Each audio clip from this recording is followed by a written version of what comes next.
कनिया ये सब ऐसन फैशन में खाली तैयारी में लागल छी, एना सजब एना धजब। आ कनिया के आ बर के चुमान के चंगेरा तैयार केलहुँ।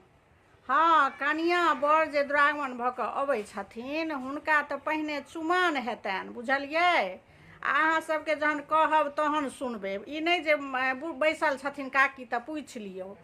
देखियौ विधि विधान सबटा सुनि लिअ दुरागमनिया कनियाके जहन अरिछ परिछ कऽ आनबै तऽ सबसँ पहिने भगवती घर जेथिन, बुझलियै।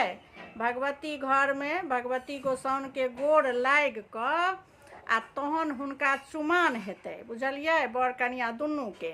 आ चुमानमे चंगेरामे की सब हेतै से सुनि लिअ, बुझलहुँ। चंगेरामे रांगल धान, दूभि, हरदि, केरा, फलो पड़ै छै, आ नारियर एगो दऽ दियौ पानिवला खूब सुन्दर।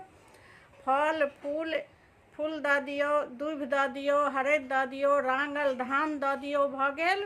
आ ई सब जे छै आ नारियरके फल दऽ दियौ। ई चुमानके चंगेरामे पड़तै, बुझलियै। माँ कते तू सब भौजीके कन्फ्यूज केने छी गे। ओ छथिन परदेसिया आ हुनका ओते बुझल नहि छनि। तू कहै छहिन जे चुमानके चंगेरामे नारियर हेतै, आ छोटकी काकी कहै छै जे चुमानके चंगेरामे नारियर नहि होइ छै, खाली दूभे धान आ हरदि होइ छै। तऽ आब ओ ककर बात मानथिन? परेशान छथिन ओ भौजी। अच्छा, एहिमे परेशान होइके काज नहि छै, बुझलियै। नारियर शुभ कालमे देले जाइ छै, राणा मायके नहि हाथ उठै छनि नारियलके।